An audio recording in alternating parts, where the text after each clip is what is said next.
Hi guys, it's me, Anastasia, otherwise known as Stasia-Chan. I thought today that I would kind of show you some of the things that I use when I color my drawings and pictures and things that I post on my Facebook page at Stasia-Chan. So I'm going to kind of go over a few of the things I used or what I started out using. When I started out coloring, I started with Crayola pencils, honestly. And I know a lot of artists, manga artists, start out with those. I moved my way up. I started saving up for the nicer Prismacolor pencils.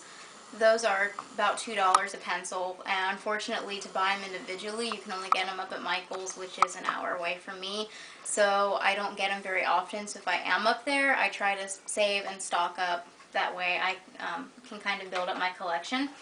In the meantime though, Walmart has a 10 pencil set of Prismacolor. They're called Scholar, and they're for artists that are starting to learn how to work with Prismacolor pencils, because Prismacolor pencils, you can blend better with them. They're more, I don't know if I want to say chalky, but they're a different texture than the Crayola pencils.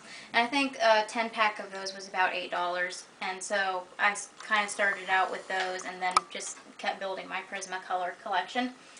I use Crayola crayons a lot of times for backgrounds. And I love these boxes because they're assorted palette colors. Like this one is a palette of all different shades of blue and purple, and I've got some different ones like the pastels, and I have a box that's just all neon. And I mostly use those for background colors because blending backgrounds with pencils is really a pain. And it's kind of easier just to use crayons for larger backgrounds and blending things out. Markers. I started with these. Again, these are Prismacolor Scholars. Walmart had these for a while, a 10 pack for $10, and it was just your primary colors. But for me, I liked using them because they're a brush tip, and I think it kind of gave me the heads up I needed to learn to start using markers. Of course, every artist, like manga artist, really wants Copic markers. Those are $8 a marker though. They are expensive, but they are worth every penny because they don't streak as easily, and they're very easy to blend back in when you do streak. Again though, I can't get them down here. I have to go up to Michael's, so if I know that I'm going to be taking a trip up there, I try to save and plan ahead, and again, just kind of slowly building up my set of Copics. I also have a couple Prismacolor premieres. And I wasn't sure how I was going to like these at first, but actually they work very nicely. I'm very impressed. They have a smaller tip and then a larger brush tip at the end, which is mostly what I use. And they don't streak as much either, so I like using those. I only have a couple. More recently, I got an 8 set of purple Spectrum Noirs. It's a palette of different shades of purple. I'd had mixed views on these from other artists I talked to on Instagram.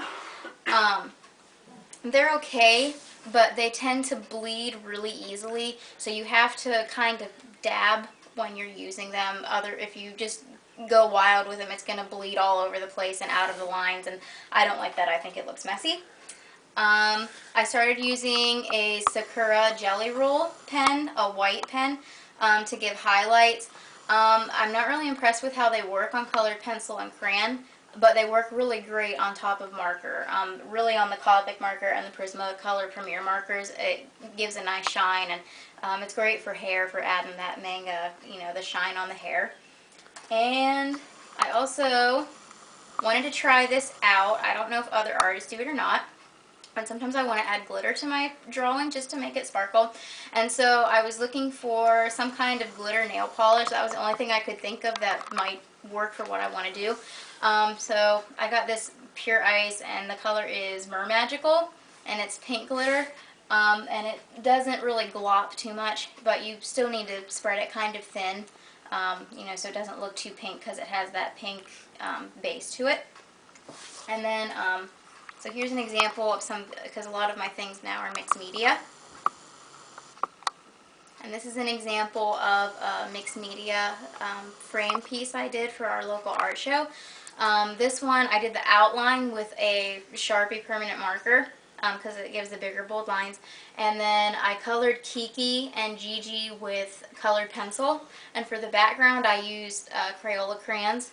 And I also used poster paints and kind of blotted in the background to add stars and kind of make it look different. Poster paint isn't something I use too often. I'm just not very good with paint. I'd like to get better at it. But it gives a nice effect to that picture. And then, whoops, this is a better example of my mixed media. This combines all the tools that I use: crayons, Copic markers, Prismacolor markers, colored pencil. I added some glitter. I don't think you can probably see it on this, but you can in person with the nail polish to the sky. And so that's an example of how all the mixed media I use comes together and creates a whole picture.